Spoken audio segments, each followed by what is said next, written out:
Hey everybody, making a video for you on the different fasting protocols.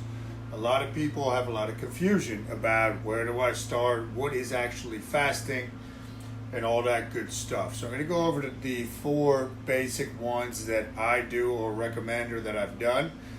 And then I'll kind of just, as things come to my mind with fasting, explain them to you.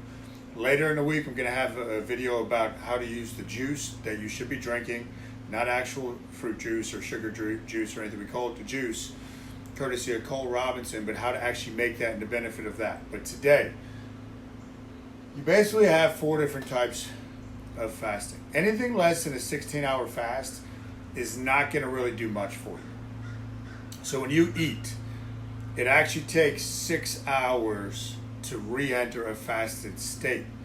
Most people are constantly eating every 3 or 4 hours. So when you look at the actual fasted time that they have, it's very, very little throughout the course of a day or the course of a week. And again, the idea is you take these fasting ideas and make them your own. Keep it alive, right? You got to keep it alive. You got to tweak it as your body changes. And that should be the principle for any type of nutrition plan. Keep it alive, keep it active, trying to drive you towards your goals. Now, the 16-8, this is the one I was doing for about 5 years. That's what I started with when I was competing the last time in 2014. And I've done stories on why I started doing the fasting. It had nothing to do with health. But then I started feeling really good after that. And I realized, hey, this is a much simpler way to eat. And anyhow, the 16-8 basically means you're getting a 16-hour fast every day. So if you eat at 8 o'clock, then tonight, then tomorrow your first meal will be at noon or later. With that protocol, you're going to eat twice. One of the mind map principles that ties right into fasting is it's not as much what you eat as it is who you are when you eat it. Meaning you want to be in a parasympathetic state, a relaxed state when you eat. That's rest, digest, recover. That's that part of the nervous system. Most people are eating on the run. Most people are eating in a stressed state, stressed environment. The less often you eat, the better for most people. So with that, you might eat around noon and 8 o'clock. And it's variable. If your second meal changes, just move back the later meal. Now, very important with any of these protocols, you can have water, the juice, which I'm going to cover later in the week. You can do black coffee. You could do regular tea. Anything with calories, even gum, will technically knock you out of a fasted state, right? Anything that's going to raise insulin is going to knock you out of a fasted state. And that's where people struggle. One of the parts that people struggle with fasting is they think they're fasting, but they're not. So their body's always relying on this glucose that they're taking in. And then they never let their body really get fat adapted, meaning they never really let it get a chance to get more efficient at using its own body fat. And if you're always hovering on that borderline, you're not going to feel good when you're fasting. So very important, no calories in the fasting period. The second protocol is the 20 and 4. That's the warrior version. You're condensing that eating window, right? So we're getting more of an effect on keeping insulin low longer throughout the day, but it's a 4-hour feeding window. With that, you're going to probably eat twice. That first meal is going to be a little lighter. Second meal is going to be a little bigger. This is great if you're trying to get more food in and you can't really get, like one of my brothers, he can't get in all the food. He doesn't have the eating volume capacity right now to get in all the food he needs at one meal. So remember, you don't just want to chase calories down. That is a completely different thing. This does control calories, but you still got to get the nutrients that your body needs. So that's the next version. You can start with one of those two, or you start with one of those a couple times a week. So I'm going to break that down at the end. The next one, OMAD, is 1 meal a day. That is what I personally do majority of the week. Very simple. You got to be able to, I eat a lot of food at that meal, but it works for me because I like to eat, and I'd rather have one nice meal that's nutrient dense and a lot of good quality food than all these little meals scattered throughout. My energy is much better throughout the day doing that. And I've been doing my measurements at the gym, and everything is awesome, to be quite frank with, for me personally, as far as the measurements go and how I'm feeling. So that's 1 meal a day. This is going to simplify your life. That is where I would go for most people that want to really have a sustainable plan where they're looking to lose body fat and get their weight to a comfortable level.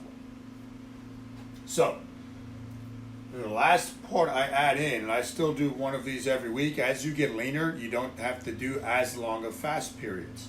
But I do a 48-hour fast. I've done 72s, but every week I go from Sunday night to Tuesday night, do a 48-hour fast. Now mine is particularly, individually I should say, a dry fast. That means no liquid, no water either, and there's a lot of health reasons for that, to reduce inflammation and all that good stuff. So you can do the longer fasts. We have a couple guys in Hillsborough that are doing 4 or 5 day fasts this week, but they're much heavier. They started really heavy, they're doing great, they're coming down, but the heavier you are, the longer you can fast. So if you had, let's say you were ripped, right? Meaning you only had 20 pounds of body fat on your body. That's not a lot.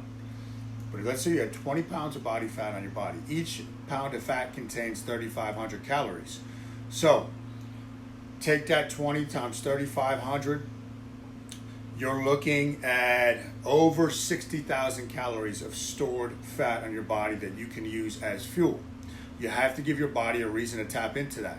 But the point I'm telling you is you will not starve. You cannot starve when you're fasting unless you're deathly skin and bones, like concentration camp level body fat. It's not a concern.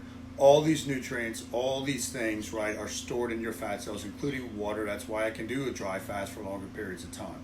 And what the cool thing about dry fasting is it accelerates fat loss, because your body will actually make its own H2O, but it's got to get the hydrogen from the fat cells. So that's pretty cool. Combines it with the oxygen, your body can produce up to 1 liter of water each day on its own. But these protocols, I would progress them. I think any fasting is better than no fasting. So you do these. I like to have people that are really going to take this serious jump into a longer fast right away, like a 48-hour, because then it builds your confidence. You see that nothing bad is going to happen, and that you've been led all these lies that, hey, I can't fast, I'm going to starve, I'm going to feel. Get all that stuff out of your head. And like I said, when I do the video later in the week about the juice, you could fast for weeks upon weeks if you wanted to on just the juice, because you're keeping your electrolyte level up. Your energy is going to be great. But any fasting is better than no fasting. Pick one of these and then figure out, is it something you want to do every day? I personally do it every day. I find a much better rhythm that way. And then you break those food entrainment patterns where you're getting hungry just because it's a certain time on the clock, or you're getting certain signals. And that hunger is not a real hunger, right? It's not that you need to eat because you're starving. It's just a signal your body, and it'll go away in 5 minutes. Trust me on that.